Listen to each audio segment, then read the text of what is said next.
In the 19th century, the phenomena of true womanhood was omnipresent throughout the social sphere of the country. A recurring theme through almost all literature written in the century, the characteristics of piety, purity, submissiveness, and domesticity were the accepted ideals that all women strived for. The true womanhood ideals were reserved only for the upper class. Lower classes were forced to be viewed as inadequate. The cult of true womanhood diminished as class distinctions began to emerge. The role of domesticity and submissiveness in women quickly dissipated as the Industrial Revolution occurred. In the midst of a culturally and economic turbulent time for women, the emergence of the Lowell Mills played a vital role in dismantling the myth of true womanhood. This was achieved through the increase of factory work and opinionated publications and the shift of feminine ideals from domestic to self-sufficient. At the outset of the Industrial Revolution, many in society felt disdain for working women. Orestes Brownson of the Boston Quarterly Review clearly showed the popular and primitive opinion of women with the quote, "She has worked in a factory is almost enough to damn to infamy the most worthy and virtuous girl." Although considered taboo in the beginning, perceptions of women's careers began to change as more and more women began to leave behind the confines of domestic work and join the frontier of factory work. Due to this, society saw the initial dissolution of true womanhood and the emergence of the idea of the real woman. As factories offered a new view of femininity, the ideals of real women emerged as a stepping stone between the dated ideals of true womanhood and fully self-sufficient women. In response to true womanhood, real women called for women that were self-sufficient, educated, pious, physically fit, employed, but still devoted to their family. While redefining the sphere of women occupationally and socially, it was not the complete abandonment of true womanhood quite yet. Although the women strived to reach ideals of self-sufficient real women, they were still pious, devoted to their family, and viewed these jobs merely as temporary occupations, many only until they married. As an example of this, many women satisfied the required characteristics of the ideals of a real woman by using the money they earned at the factory to help pay for a brother's education or earn the family some extra money, as a display of affection and nurturance for them, fulfilling the ideal of devotion to family. The Lowell Mills were one such factory instrumental in facilitating the real woman ideals. Women in the Lowell Mills often satisfied these duties asked of real women in many ways. A major component of their efforts to satisfy real women obviously came from their careers, but their efforts were also extremely evident in their self-improvement circles.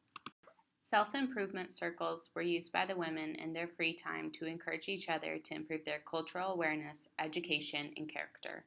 In the circles, the women studied languages, philosophy, mathematics, and improved their writing skills. Through these self-improvement circles, the women showed their desire to gain a well-rounded education. In the efforts of self-improvement and self-sufficiency, the women of the Lowell Mills were effectively breaking down almost every barrier of the myth of true womanhood by leaving the home and asserting to be equals of men in their education and their cultural awareness, in addition to their demanding factory work. In addition to the Lowell Mills giving these women a job, they also gave them a new sense of dignity. It was often thought only the most intelligent and respectable women dared to leave the safety of their homes and work 12-hour days, 6 days a week. These women used the money for a sense of dignity as much as they used it for a means of trade. But for most of the women, the job was about so much more than the money. The women often thought of the job not as a pursuit for life, but as a revolt against the social norms and as an experience that would challenge them. Many of the women liked to think of the work as journeying on a new frontier into the unknown of feminine capabilities. Most of what historians and researchers can gather about careers and lifestyles of the women in Lowell can be found from the acclaimed publications by the women, such as the Lowell Offering. Most of the periodicals were written solely by women on a variety of things, ranging from the entertainment of the reader to promoting women's rights on education and labor laws.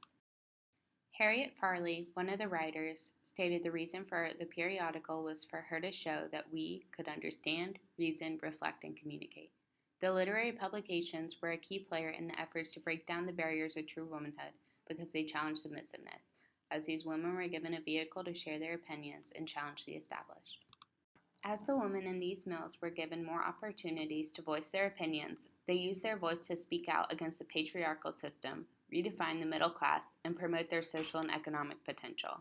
Women also used the publications to challenge critics, stating their forthcomings in their achievements and countering their criticisms.